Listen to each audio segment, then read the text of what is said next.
Ukraine has no aircraft carriers, no destroyers, no frigates, no submarines. On paper, in every conventional sense that navies have been measured for the past century, Ukraine's navy barely exists at all. And yet, 4.5 years into this war, it's the side without a real navy that controls what happens on the Black Sea. Not Russia, which started this war with over 20 warships, submarines, and amphibious vessels, and total, uncontested naval superiority. We've covered pieces of how that happened on this channel before. The trapped fleet, the decimated submarines, the militarized tankers, the invisible mine threat, the siege of Novorossiysk. Today we're pulling those threads together into one picture, because looking at them individually makes it easy to miss just how completely this has become the single most lopsided domain of the entire war. And because, even as we're putting this episode together, new incidents keep landing that fit exactly the same pattern, including 3 civilian cargo ships hit in the span of a single week just this month. Let's start with what actually happened to the force Russia began this war with, because the scale of the loss only makes sense against that starting point. Russia's Black Sea Fleet entered February 2022 with total naval dominance. No Ukrainian surface combatant of any real size to challenge it, decades of institutional naval experience, and a flagship cruiser, the Moskva, that symbolized everything that advantage represented. Ukraine had none of that. What it built instead, over the following 4.5 years, from essentially nothing, is a naval capability that doesn't look like a navy at all in any traditional sense. A distributed network of unmanned surface drones, underwater vehicles, and long-range strike systems produced domestically, operated by small, specialized units rather than a conventional fleet structure. That improvised force sank the Moskva in April 2022, using 2 domestically produced Neptune missiles. The first flagship lost by a major navy in combat since the Falklands War 4 decades earlier. It's gone on to destroy or disable roughly a third of the fleet's combat vessels by some tallies. It shot down 2 Su-30 fighter jets and a helicopter using sea-launched drones, engagements we've covered on this channel before as part of Ukraine's broader air-to-air campaign. And in December of last year, it did something no navy in history had accomplished before. An unmanned underwater vehicle successfully struck a submerged Kilo-class submarine, the Kolpino, at its own pier in Novorossiysk. The first confirmed combat kill by an uncrewed underwater drone against a submarine, ever, by any navy, anywhere. That submarine campaign is worth revisiting briefly, because it shows how systematically this pressure has been applied rather than treating each strike as an isolated event. Russia's Black Sea Fleet started this war with 6 Kilo-class boats. The improved Kilo, nicknamed the Black Hole, for how nearly silent and undetectable they were supposed to be once submerged. The Rostov-on-Don was struck in dry dock in September 2023, supposedly repaired over the following year, and then struck again in August 2024 once it returned to service. Sunk for good the second time. The Kolpino followed in December 2025. That's a third of Russia's regional submarine fleet gone outright, with UK Ministry of Defense Intelligence assessing the damage as effectively unrepairable given Russia's complete lack of functioning submarine repair infrastructure anywhere in the Black Sea theater. A fleet that entered this war with a meaningful undersea advantage has spent 4.5 years losing that advantage boat by boat, almost entirely while sitting still in port, because Ukraine has consistently found ways to make Russian harbors themselves the most dangerous place a Russian vessel can be. That pattern, vulnerability concentrated in port rather than in open water, is really the through line connecting everything we've documented across this entire naval campaign. And it's worth stating plainly because it explains almost everything else that's followed. Russia's surviving surface fleet retreated more than 200 miles east from Sevastopol to Novorossiysk, specifically to escape this exact dynamic, and it hasn't worked. We covered in detail how that port has become what naval analysts describe as a cage rather than a shield. Submarines diving at their own piers just to reduce visibility to drones, decoy submarine silhouettes painted onto the water, barges strung across the harbor entrance, and a commanding officer reportedly facing removal over the fleet's repeated inability to defend its own anchorage. Russia's Navy, 4.5 years into this war, doesn't really leave port anymore. When it does, it's increasingly firing caliber cruise missiles from a stationary position rather than maneuvering as a conventional naval force at all. It's worth pausing on how genuinely unprecedented this is in the broader history of naval warfare, because it's easy to become numb to the scale of what's actually happened here after documenting it piece by piece over time. For most of the last century, naval power was measured in tonnage, hull count, and missile range. Bigger ships, more of them, longer-reaching weapons, backed by the industrial capacity of a major power.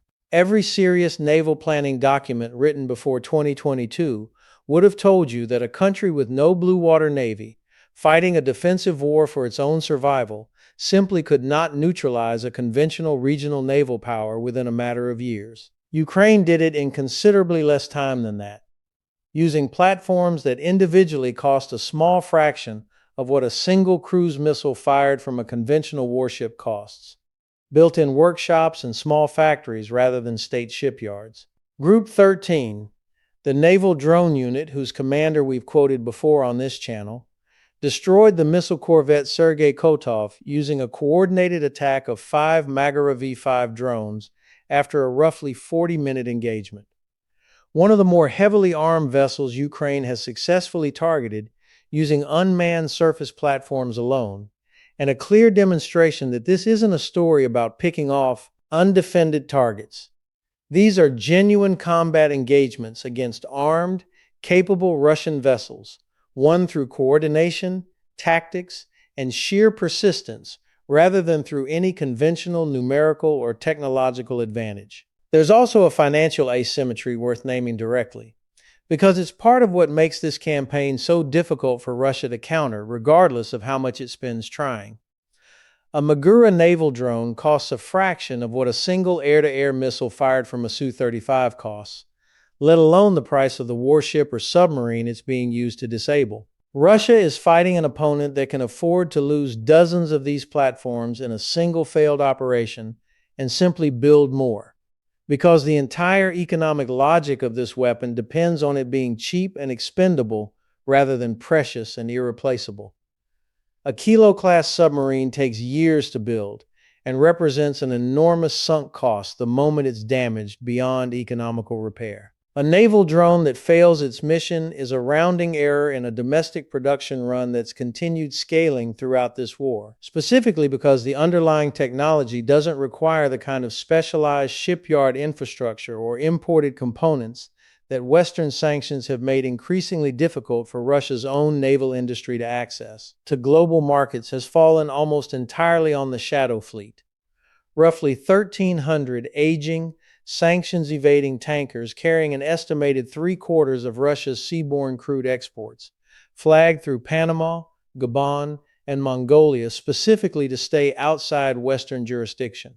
We covered in detail how exposed that fleet has become to exactly the same drone campaign.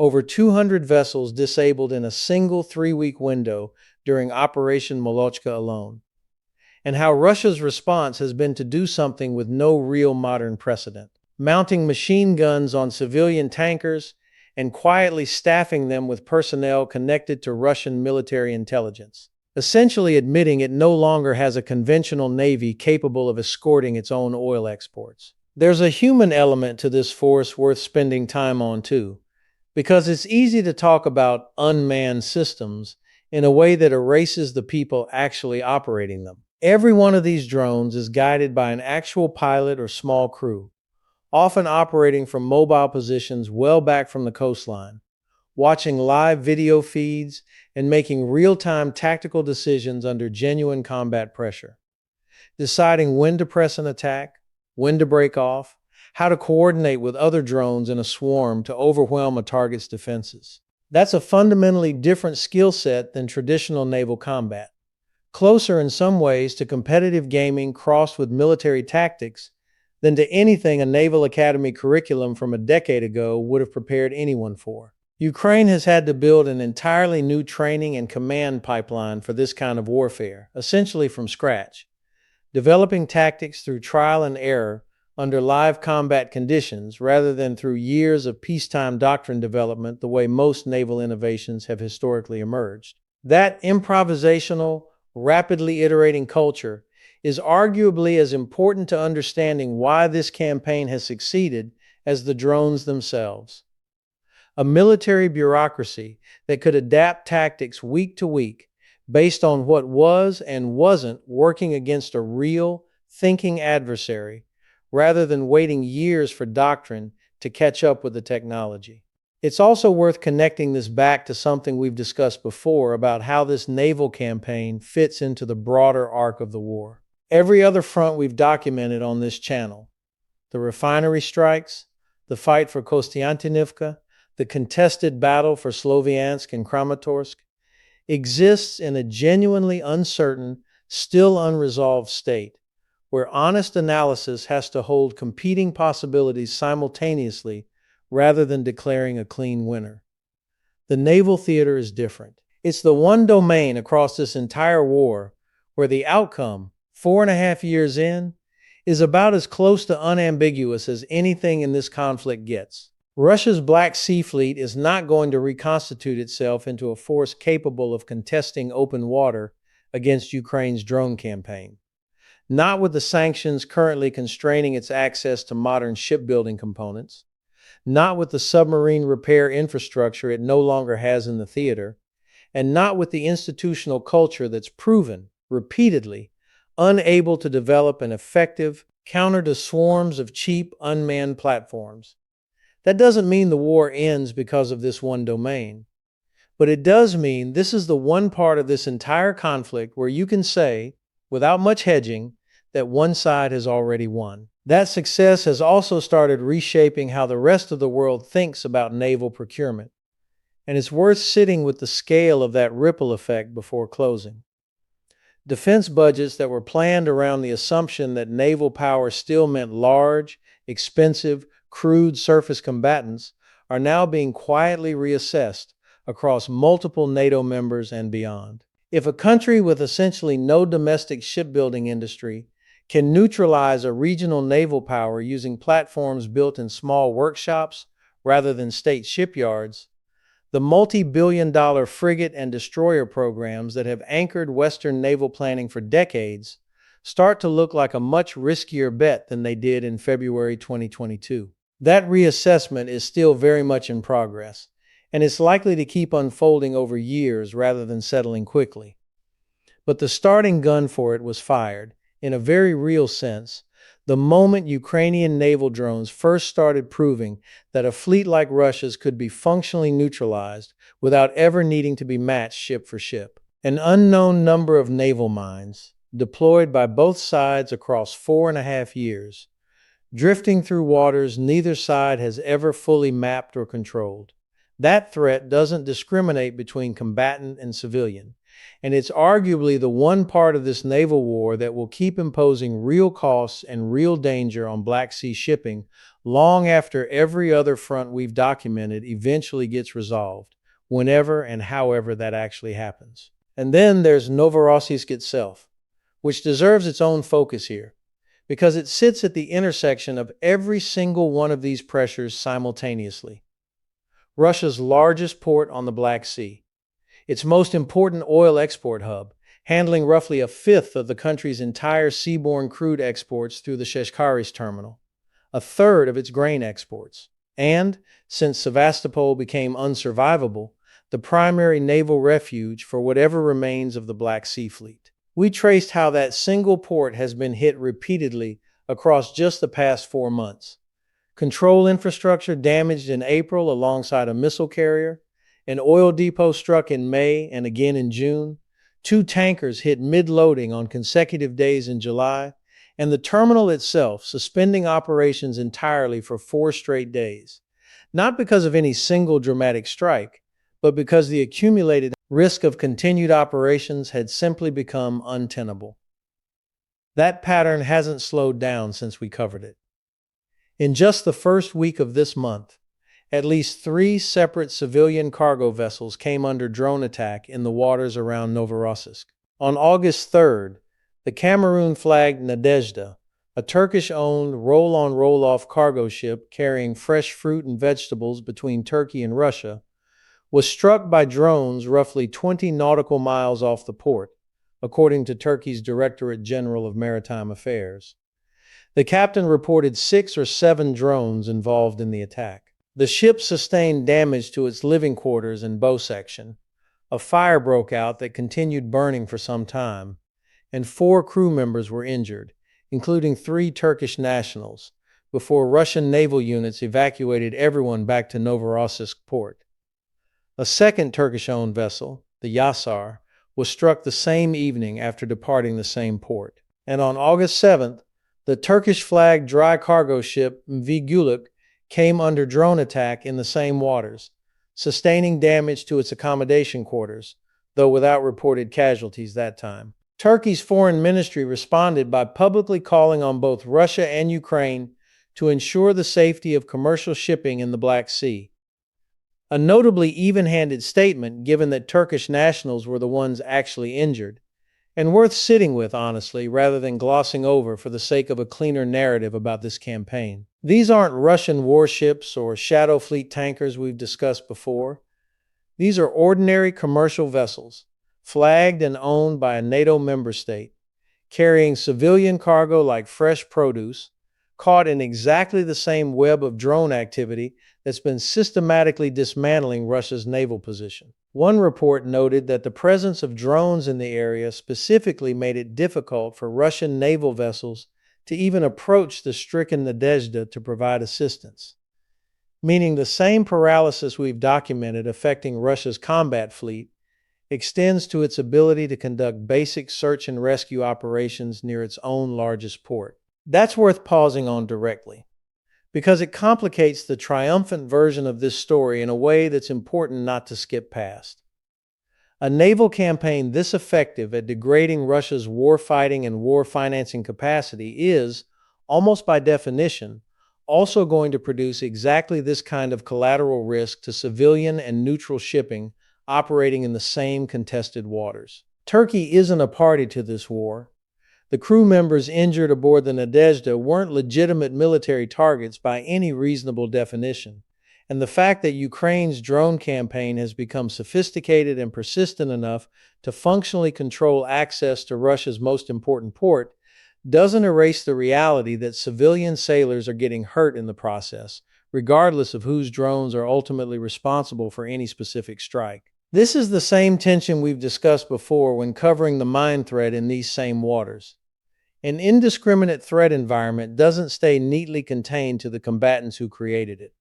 Still, it's worth being precise about what this pattern of incidents actually demonstrates strategically, separate from its human cost. 3 civilian vessels struck in a single week, in the immediate vicinity of Russia's most important remaining port, is not the behavior of a contested but functional maritime environment.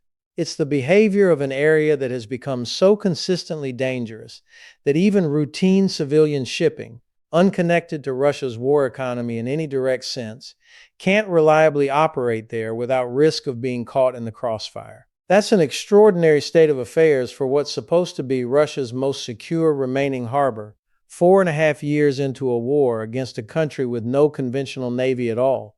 There's a final point worth making before we get to what this all adds up to, because it's easy in a story this dramatic to lose sight of just how quickly this entire theory of naval power went from theoretical to proven. As recently as early 2022, the concept of a country neutralizing a conventional navy without fielding a single crude warship of its own would have been treated by most serious military analysts as a thought experiment, not a live case study. 4.5 years later, it's the single best documented example the modern era has produced. Not through some singular technological breakthrough, but through the accumulated, unglamorous grind of hundreds of individual engagements, each one small, many of them failures, adding up over time into a strategic transformation nobody fully anticipated when this war began. Step back and look at what this entire naval picture adds up to, because it's worth stating the comparison plainly rather than letting it get lost in the details. Russia began this war with total, uncontested naval superiority in the Black Sea. It now has a fleet that avoids leaving its own harbor, a submarine force reduced by roughly a third with no functioning repair infrastructure to rebuild it, an export terminal that periodically suspends its own operations rather than wait for the next strike, a shadow tanker fleet so exposed it's arming itself with machine guns, and waters so consistently dangerous that even a NATO member's civilian cargo ships are getting hit multiple times in a single week. Ukraine achieved all of that without ever fielding a single conventional warship of its own. Every piece of this outcome came from unmanned systems, built domestically, under wartime pressure, by a country that had no meaningful naval industry to speak of before this war began. That's not a story about Ukraine matching Russia symmetrically and winning through superior numbers or superior ships. It's a story about an entirely different theory of naval power succeeding against a conventional navy that simply had no institutional answer for it. Every major navy in the world is watching this outcome for exactly that reason. Not because Ukraine built a bigger fleet, but because it demonstrated that a fleet, in the traditional sense, might not be the thing that actually determines who controls contested water anymore. NATO's $40 billion counter-drone investment, Taiwan's reported interest in studying this campaign, Gulf state planners drawing comparisons to Iran's own asymmetric maritime tactics.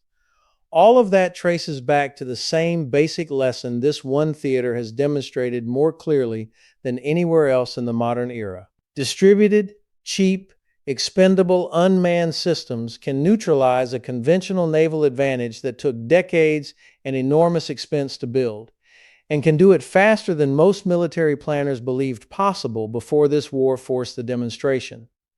None of that erases the genuine complications sitting underneath this success story. Civilian sailors are getting hurt. Turkey, a NATO ally with real leverage over this entire theater through its control of the Bosphorus, is publicly frustrated with both sides. An unknown number of mines will keep threatening shipping in these waters long after this war eventually ends. And Russia's navy, however paralyzed, hasn't been fully destroyed. It retains roughly 24 surface combatants by last year's assessments, and ships tied up in Novorossiysk can still fire cruise missiles at Ukrainian cities without ever needing to leave port. This is a genuinely dominant campaign, not a completed one, and it's worth holding both of those things as true at the same time rather than collapsing this into a simpler story than the evidence actually supports. But measured against what almost anyone would have predicted about naval warfare in the Black Sea back in February 2022, what's actually happened here is remarkable, regardless of those remaining complications. A country with no Navy built one anyway, out of drones and desperation and domestic manufacturing scaled up under fire, and used it to take a fleet that once ruled these waters unopposed and turn it into something that mostly just hides. Stay informed. The Black Sea remains one of the clearest examples in this entire war of how completely the old rules of military power have been rewritten. And as this month's strikes on civilian shipping make clear, that rewriting is still actively happening, not a finished story we're simply looking back on. That's this week's analysis report. See you in the next one.